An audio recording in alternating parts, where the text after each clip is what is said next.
नमस्कार। देश के सबसे बड़े न्यूज नेटवर्क TV9 में आपका स्वागत है। आपके साथ मैं हूं शुभांकर और आप देख रहे हैं न्यूज टॉप 9। न्यूज टॉप 9 में सबसे पहले बात कोरोना संकट की। राहत वाली खबर यह है कि देश में नए केस लगातार कम हो रहे और आंकड़े ये बता रहे हैं कि पिछले 10 दिनों में नए मामलों में करीब 1 लाख की कमी आई है। ब्लैक फंगस का इतना ज्यादा खौफ क्यों है और संघ प्रमुख ने महामारी पर क्या कुछ कहा, कोरोना से जुड़ी सभी बड़ी खबरें दिखाते हैं टॉप 9 कोरोना से जंग में।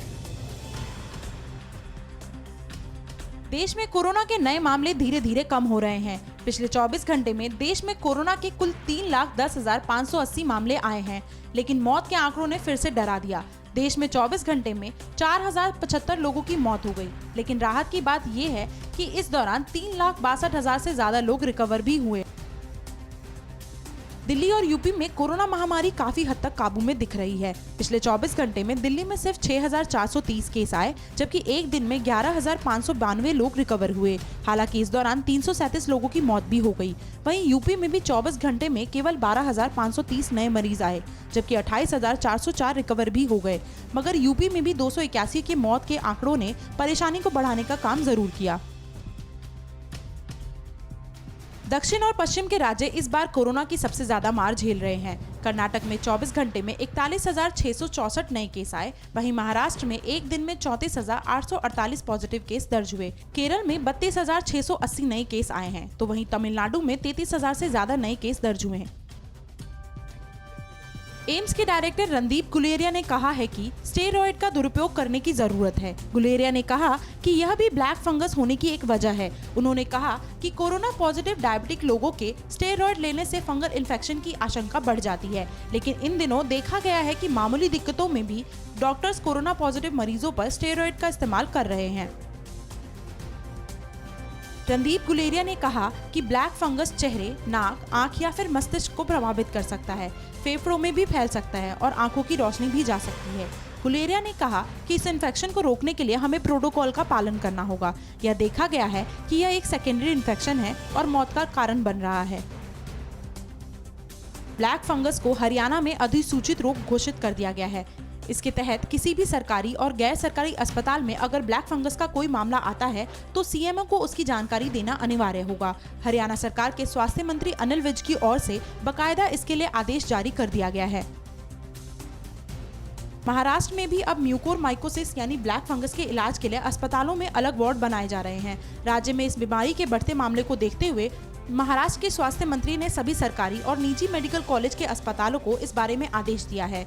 इन वार्ड्स में म्यूकोरमाइकोसिस के इलाज के लिए विशेषज्ञ डॉक्टर और नर्स की टीम को बनाने का आदेश दिया है। इस बीच राज्य को म्यूकोरमाइकोसिस के इलाज के लिए 5,000 इंजेक्शन भी मिले हैं। संघ प्रमुख भागवत ने कहा है कि इस चुनौतीपूर्ण समय में एक दूसरे पर उंगली उठाने की जगह हमें एकजुट रहना होगा। उन्होंने कहा कि हम इस परिस्थिति का सामना कर रहे हैं क्योंकि सरकार, प्रशासन और जनता सभी कोविड की पहली लहर के बाद लापरवाह हो गए, जबकि डॉक्टरों की ओर से संकेत दिए जा रहे थे। भागवत ने कहा कि वर्तमान परिस्थितियों में तर्कहीन बयान देने से बचना चाहिए। उन्होंने कहा कि लोग जानते हैं कि यह बीमारी हमें डरा नहीं सकती, हमें जीतना है। आरएसएस प्रमुख मोहन भागवत ने कहा कि मौजूदा चुनौती से जब तक हम जीत न जाए तब तक लड़ना है। भागवत ने कहा कि ये वक्त निराश होकर बैठ जाने का नहीं, बल्कि हिम्मत के साथ लड़ने का है। आने वाले समय में महामारी की वजह से अर्थव्यवस्था के पिछड़ने की बात होगी। ऐसे में स्किल ट्रेनिंग और छोटे मोटे कारोबार हमारे काम आएंगे। इधर यूपी में कोरोना को काबू में करने के लिए अब आगे क्या है योगी का मास्टर प्लान? बिहार के अस्पताल में कैसे टला बड़ा हादसा? यूपी के शाहजहांपुर में कैसे हुआ कोरोना का विस्फोट? हम आपको दिखाते हैं टॉप 9 कोरोना अलर्ट में। देश में कोरोना के नए केस तो घट रहे हैं, लेकिन मौत के आंकड़े कम नहीं हो रहे। इसकी वजह है अभी बड़ी संख्या में एक्टिव मरीजों का होना। मौत के मामले में महाराष्ट्र की स्थिति सबसे भयावह है। प्रदेश में 24 घंटे में 960 लोगों की मौत हो गई। कर्नाटक में भी 349 लोगों की जान एक दिन में गई है। दिल्ली में 337 और तमिलनाडु में 303 जानें 24 घंटे में गई हैं। यूपी के मुख्यमंत्री योगी आदित्यनाथ ने ब्लैक फंगस पर कोविड पर बनी टीम को जरूरी दिशा निर्देश दिए हैं। सीएम ने कहा है कि कोविड संक्रमण से मुक्त कुछ लोगों में ब्लैक फंगस फैलने की जानकारी मिली है। ऐसे में इसके इलाज के लिए जरूरी गाइडलाइंस तुरंत जारी किए जाए। सीएम ने इसके लिए जरूरी दवाओं की उपलब्धता सुनिश्चित करने को भी कहा। इसके लिए राज्य के सभी मेडिकल कॉलेजों के चिकित्सकों, सीएमओ और दूसरे मेडिकल स्टाफ को जल्द से जल्द प्रशिक्षण दिया जाएगा। यूपी के सीएम योगी आदित्यनाथ आज मेरठ, गाजियाबाद और नोएडा का दौरा करेंगे। राज्य में कोरोना संकट से निपटने के कामों पर मुख्यमंत्री लगातार खुद नजर रख रहे हैं। योगी रविवार सुबह 8 बजे लखनऊ से रवाना होंगे। उनका पहला कार्यक्रम सुबह 10:30 बजे नोएडा में होगा। इसके बाद वह मेरठ जाएंगे और फिर शाम 5 बजे के बाद गाजियाबाद जाएंगे। देश में इस वक्त 11 राज्य ऐसे हैं जहां कोरोना के सक्रिय मामलों की संख्या 1 लाख से ज्यादा है। वहीं 8 राज्यों में 50,000 से 1 लाख के बीच एक्टिव केस है। 17 राज्यों में 50,000 से कम सक्रिय मामले हैं। महाराष्ट्र, उत्तर प्रदेश, गुजरात और छत्तीसगढ़ ऐसे राज्य हैं जहां नए केस और सक्रिय मामलों में कमी दर्ज की जा रही है। स्वास्थ्य विभाग के संयुक्त सचिव लव अग्रवाल ने कहा है कि तमिलनाडु चिंता का विषय बन गया है। स्वास्थ्य मंत्रालय ने कहा कि कंटेनमेंट जोन बनाने के प्रयासों का असर दिखने लगा है। देश में पिछले साल पॉजिटिविटी रेट 21.9% थी, जो घटकर 19.8% पर आ गई है। दिल्ली, छत्तीसगढ़, दमन, दीव, हरियाणा और मध्य प्रदेश में खास तौर से पॉजिटिविटी रेट में बड़ी गिरावट दर्ज की गई है। हरिद्वार के डेडिकेटेड कोविड हेल्थ सेंटर में 25 अप्रैल से 12 मई के बीच कोरोना से हुई 65 मौतों की जानकारी स्टेट कोविड कंट्रोल रूम को नहीं दी गई। स्वास्थ्य विभाग के आला अधिकारियों की जांच के बाद मामला सामने आया। हरिद्वार के 500 बेड वाले इस बाबा बर्फानी अस्पताल में इससे पहले भी कई गड़बड़ियां सामने आ चुकी है। स्वास्थ्य विभाग के अधिकारियों का कहना है कि स्टाफ की कमी के चलते डाटा अपडेट नहीं हो पाया है। बिहार के गोपालगंज सदर अस्पताल में उस वक्त अफरा तफरी मच गई जब इसके ट्रामा सेंटर में मरीजों को दिए जाने वाले ऑक्सीजन का पाइप फट गया। इस दुर्घटना के बाद ट्रामा सेंटर में मौजूद 8 मरीजों की हालात बिगड़ने लगी। आरोप है कि सुबह से ही ऑक्सीजन पाइपलाइन में लीकेज थी, लेकिन ध्यान नहीं दिया गया। मरीजों के परिजनों ने हालात को देखकर हंगामा शुरू किया, तो आनन फानन में ऑक्सीजन का इंतजाम किया गया। जयपुर में अस्पताल में बेड दिलाने के नाम पर रिश्वत लेने वाले 2 आरोपियों को गिरफ्तार किया गया है। एसबी टीम की गिरफ्त में आए आरोपियों के नाम ओमवीर और पवन है। ओमवीर RUSS अस्पताल में ठेके पर बिजली कर्मी है, जबकि पवन दलाल बताए जा रहे हैं। एडिशनल एसपी बजरंग सिंह ने बताया कि मरीज के परिजन से 1 लाख रुपए में बेड देने के आरोपियों से डील हुई थी। इसी के लिए 10,000 की पहली किस्त ली जानी थी। तभी एसबी की टीम ने सूचना के आधार पर इन्हें दबोच लिया। यूपी में शाहजहांपुर के ग्रामीण इलाकों में कोरोना महामारी का भयावह रूप दिखने लगा है। जनपद में एक गांव में पिछले 15 दिनों में 16 मौतें हुई हैं, जिसके बाद ग्रामीण सहमे हुए हैं। प्रशासनिक स्तर पर इंतजाम न होने से संक्रमण का खतरा और भी ज्यादा बढ़ गया है। हालांकि गांव में प्राथमिक स्वास्थ्य केंद्र भी है, लेकिन उसमें इंतजाम के नाम पर कुछ भी नहीं है। जिला प्रशासन अभी तक इस गाँव की ओर से मुँह मोड़कर बैठा है। कितना बढ़ने वाला है कोवैक्सीन का उत्पादन? कोरोना से निपटने का पीएम ने क्या दिया मंत्र? करनाल के जेल में क्यों हुआ कोरोना विस्फोट?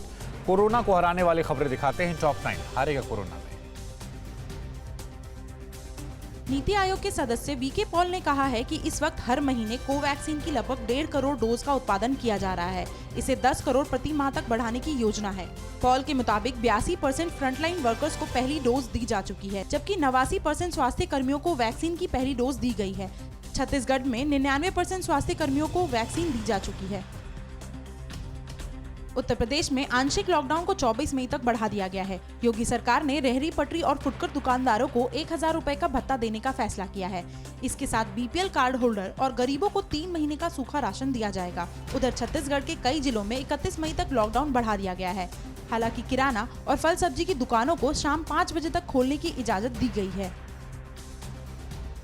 प्रधानमंत्री नरेंद्र मोदी ने देश में कोविड के हालात की समीक्षा की है। इस मौके पर पीएम ने सक्रिय होकर कंटेनमेंट जोन बनाने और तेजी से टीकाकरण पर जोर दिया और कहा कि जांच का दायरा बढ़ाने और संसाधनों की स्थिति को मजबूत करने की जरूरत है।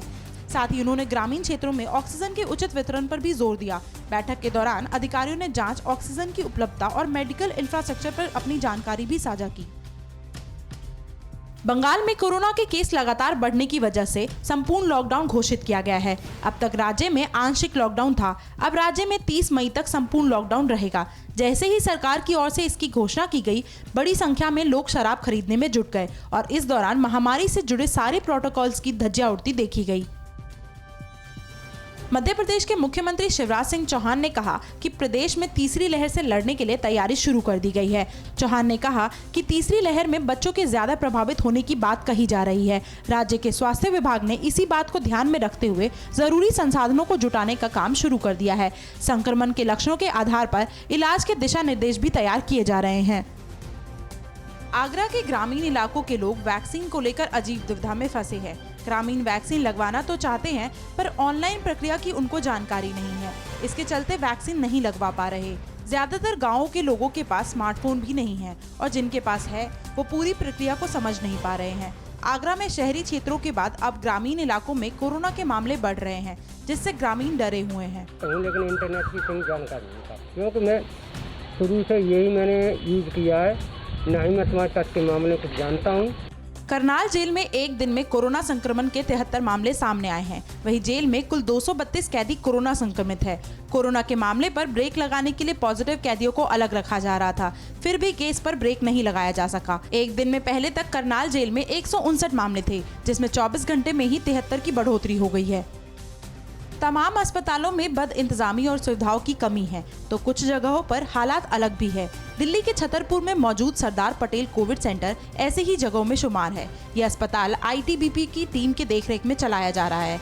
ये लोग समर्पित तरीके से काम कर रहे हैं और मरीजों की सुविधाओं को लेकर कोई कमी नहीं छोड़ रहे। मध्य प्रदेश के निवाड़ी में पुलिस बेवजह बाहर निकलने वालों को गुब्बारे फुलाने की सजा देकर उसकी इम्यूनिटी का परीक्षण भी कर रही है।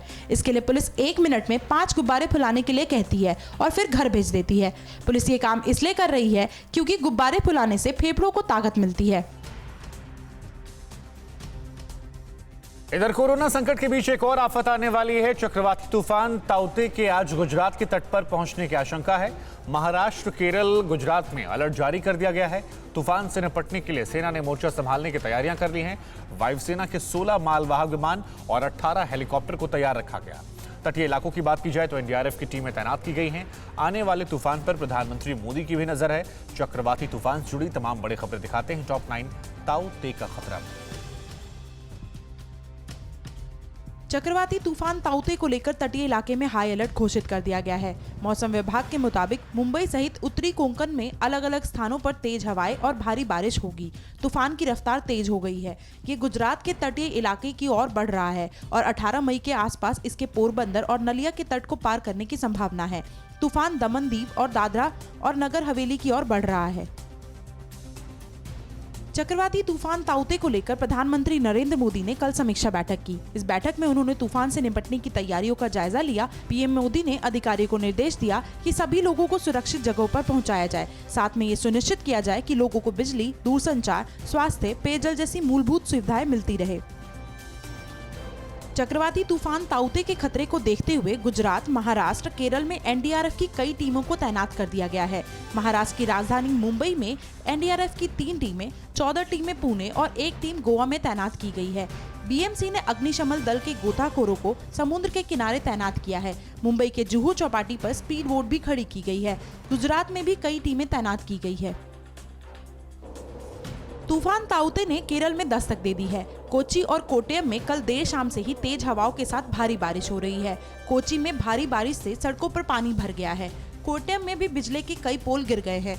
कई इलाकों में बिजली की सप्लाई बाधित हुई है। छोटे छोटे तालाब लबालब हो गए हैं। राहत और बचाव के लिए एनडीआरएफ और एसडीआरएफ की टीमों को प्रभावित इलाकों में पहले से ही तैनात कर दिया गया है। केरल के कन्नूर में ताउते तूफान के बीच समुद्र में मछुआरों की नाव फंस गई। इसकी सूचना मिलते ही भारतीय तटरक्षक बल की टीम नाव पर सवार हो मछुआरों को बचाने के लिए समुद्र में पहुंची। तेज बारिश और तूफान के बीच समुद्र में फंसे 3 मछुआरों का रेस्क्यू कर उन्हें सुरक्षित जगह पर पहुंचाया गया। केरल में आज ताउते तूफान के और तेज होने की आशंका है।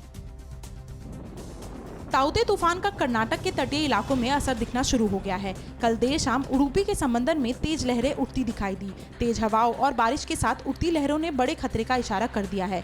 उडुपी के तटीय इलाकों से लोगों को सुरक्षित स्थानों पर भेज दिया गया है। हुबली में भी कल दोपहर से ही आसमान में घने बादल दिखाई देने लगे थे। सरकार ने राहत बचाव की टीम को तैनात कर दिया है।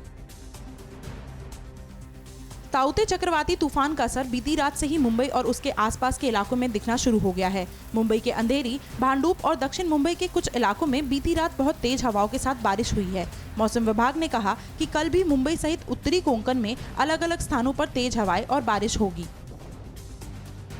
चक्रवाती तूफान के खतरे को देखते हुए मुंबई के Dahisar jumbo Covid care centre से 150 कोरोना मरीजों को गोरेगांव के Nesco Covid care centre shift कर दिया गया है। वहीं Mulund jumbo Covid care centre से 100 मरीजों को अलग अलग स्थायी कोरोना अस्पतालों में शिफ्ट किया गया है। इन मरीजों की देखभाल के लिए डॉक्टर और नर्स को भी वहां शिफ्ट किया गया है। बीजेपी के राष्ट्रीय अध्यक्ष जेपी नड्डा आज दोपहर 12 बजे चक्रवाती तूफान ताउते को लेकर समीक्षा बैठक करेंगे। इस समीक्षा बैठक में देश के पश्चिम हिस्से से आने वाली पार्टी के सांसद, विधायक और पार्टी कार्यकर्ता शामिल होंगे। वीडियो कॉन्फ्रेंसिंग के जरिए होने वाली इस बैठक में राहत और बचाव को लेकर चर्चा की जाएगी।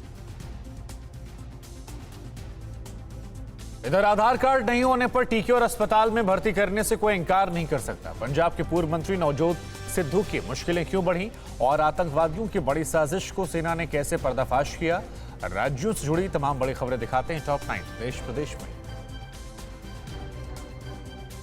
ताउते तूफान का असर असम के भी कुछ इलाकों में दिख रहा है। डिब्रूगढ़ में कल तेज हवाओं के साथ हुई बारिश में कई घरों को भारी नुकसान पहुंचा है। डिब्रूगढ़ में कई कच्चे घरों के छत उड़ गए। घरों को हुए नुकसान से कई लोग बेघर हो गए हैं। तूफान और भारी बारिश से जनजीवन बुरी तरह प्रभावित हुआ है। UIDAI ने कहा है कि आधार कार्ड नहीं होने पर किसी भी व्यक्ति को कोरोना का टीका लगाने, दवाई और अस्पताल में भर्ती करने और इलाज करने से मना नहीं किया जा सकता। UIDAI ने साफ कहा कि कोविड महामारी में आधार कार्ड नहीं रहने पर किसी भी व्यक्ति को आवश्यक सेवा से वंचित नहीं किया जा सकता। जिनके पास कोई पहचान पत्र नहीं है, उन्हें भी टीका लगाने की जिम्मेदारी संबंधित विभाग की होगी। कोरोना के खतरे को देखते हुए पश्चिम बंगाल बोर्ड की जून में होने वाली 10वीं और 12वीं की परीक्षाएं स्थगित कर दी गई है। इन परीक्षाओं की नई तारीखें बाद में जारी की जाएगी। पहले के टाइम टेबल के मुताबिक 10वीं की परीक्षाओं का आयोजन 1 जून से 10 जून के बीच और 12वीं की परीक्षाओं का आयोजन 15 जून से 2 जुलाई के बीच किया जाना था। बोर्ड ने दूसरी बार परीक्षा की तारीख स्थगित की है। बिहार के हाजीपुर में कोरोना मरीजों को लेकर बड़ी लापरवाही सामने आई है। यहाँ कोविड अस्पताल में भर्ती कोरोना के कुछ मरीज वार्ड से बाहर घूमने भी निकल जाते हैं। अस्पताल में एक कर्मचारी का कहना है कि वो मना करते हैं, लेकिन कुछ मरीज उनकी बात नहीं मानते। दूसरी तरफ हाजीपुर के पास सोनपुर के वाजिदपुर प्रखंड में 10 लोगों की कोरोना से मौत से गाँव में हड़कंप मचा हुआ है। पंजाब के पूर्व मंत्री नवजोत सिंह सिद्धू और मुख्यमंत्री कैप्टन अमरिंदर सिंह के बीच तल्खी अब और तेज हो गई है। सूत्रों के मुताबिक सिद्धू के खिलाफ विजिलेंस विभाग ने जांच तेज कर दिया है। सिद्धू पर आरोप है कि उनके मंत्री रहने के दौरान उनके विभाग में कई तरह की गड़बड़ियां हुई हैं। आरोप है कि उन्होंने अपने करीबी बिल्डर को फायदा पहुंचाया। जल्द सिद्धू और उनकी पत्नी नवजोत कौर से पूछताछ हो सकती है। ओलंपिक पदक विजेता पहलवान सुशील कुमार की मुश्किलें बढ़ गई है। हत्या के केस में फरार चल रहे सुशील कुमार के खिलाफ दिल्ली पुलिस ने गैर जमानती वारंट जारी कर दिया है। कुछ दिन पहले दिल्ली के छत्रसाल स्टेडियम में पहलवानों के 2 गुटों के बीच किसी बात को लेकर झगड़ा हो गया था, जिसमें 23 साल के पूर्व जूनियर राष्ट्रीय चैंपियन सागर की मौत हो गई थी। इसी केस में दिल्ली पुलिस सुशील कुमार की तलाश कर रही है। उत्तर प्रदेश के इटावा में सेना के एक जवान पर अपने भाइयों के साथ गाँव के कुछ लोगों पर पिटाई करने का आरोप लगा है। नगला अजीत गांव में जयराम सिंह नाम के फौजी ने मामूली कहासुनी को लेकर गांव के एक परिवार के कुछ लोगों पर कुल्हाड़ी बेलचा के साथ हमला बोल दिया, जिसमें 6 से ज्यादा लोग बुरी तरह घायल हो गए। आरोप है कि सेना का जवान गांव में पहले भी कई बार दबंगई कर चुका है। मुंबई के पास ठाणे में एक पुरानी रिहायशी बिल्डिंग का एक हिस्सा ढहने से 4 लोगों की मौत हो गई। हादसे में एक 12 साल के लड़के की भी मौत हो गई।